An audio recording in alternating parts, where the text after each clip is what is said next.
So what I've used is this illuminator by NARS before I've actually put my bronzer on. And it's kind of, it looks a bit like a gel, but it's actually much more lightweight than that.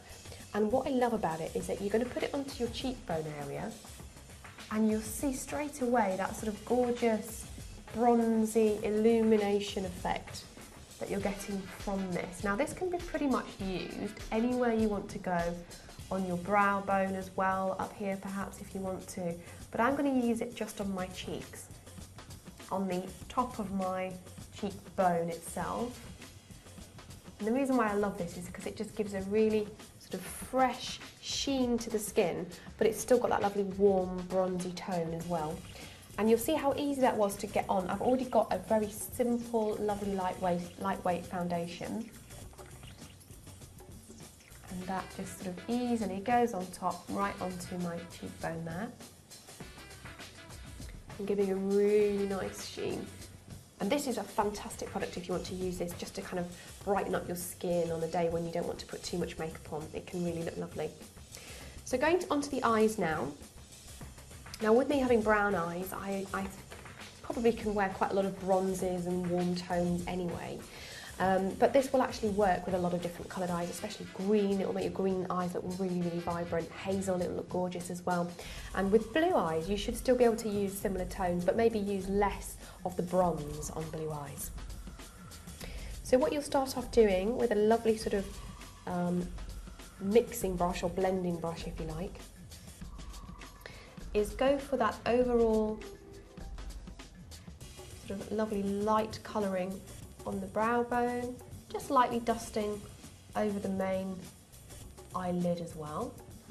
So it just kind of gives you that lovely base. I actually use foundation on my eyes as well, just as a kind of primer almost, so that the actual products will stick really nicely and stay in place. And then I've gone for the mid-brown tone. In this little palette, you've kind of got lovely different neutral browns, and I'm using the mid-brown tone here to go over the lid. I'm actually working into the socket line, but I'm also going over the whole of the lid there, so it's giving a really nice sort of browny base.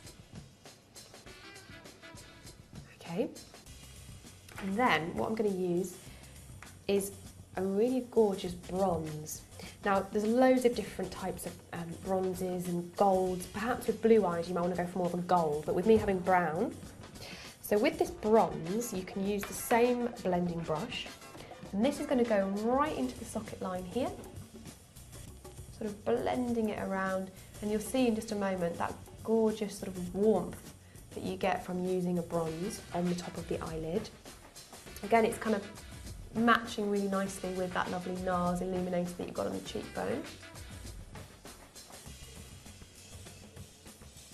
And you can build up as much colour as you like on here. Obviously, the heavier you go, the more it may look for more of an evening look. Okay, and another little tip that I always love to do with eyes, to look less harsh than an eyeliner, is to use your sort of thin and round-ended brush.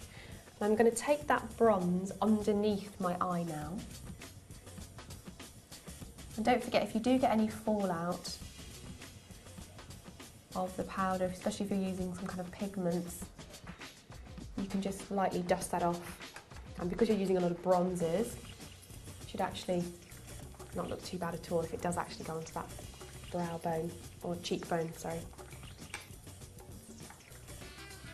Now what I'm going to do is actually go with a brown eyeliner now. This is a really lovely matching kind of warm tone, especially with green eyes, brown eyes and blue eyes as well. It's going to be a lovely soft effect, but what I'm going to do with it this time is actually go on the inside of my eye. So on the inner lid, I'm going to come right in with that, so it actually lines the eye with that brown really, really nicely. But it's still kind of subtle, because if you were to put black with all those lovely warm bronzes and browns, it would be a little bit too harsh.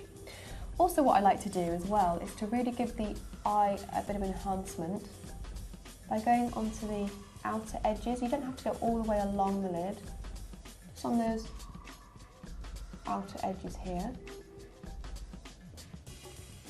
And then when you let your eye go, your natural shape of your eye, you can just maybe just drag it up slightly like that so it get a little bit of a flick just to enhance the shape of the eye there. To finish with the eyes, always good to have a lovely slick of mascara. You don't have to put too much on here actually, because you've kind of done a bit of work with the bronzes and the browns and the shading on the eyes.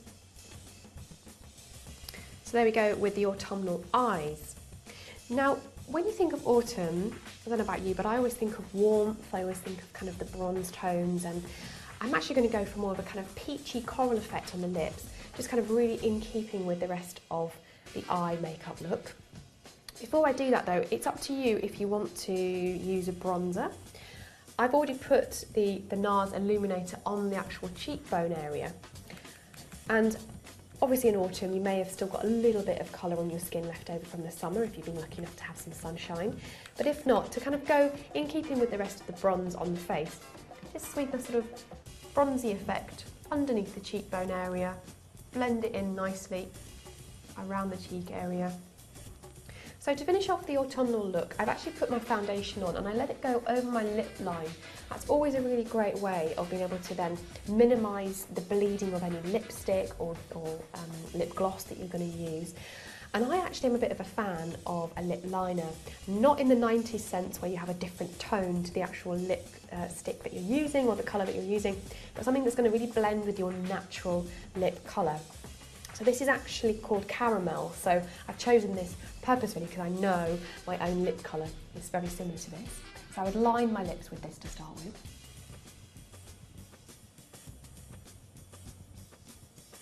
Okay, so you can see it's quite strong, it's quite a defined line. This is not a good look, this is very, very dated. So what you may want to do before you actually apply your lip colour is actually just to blend it in with your fingertips. It's not quite as obvious.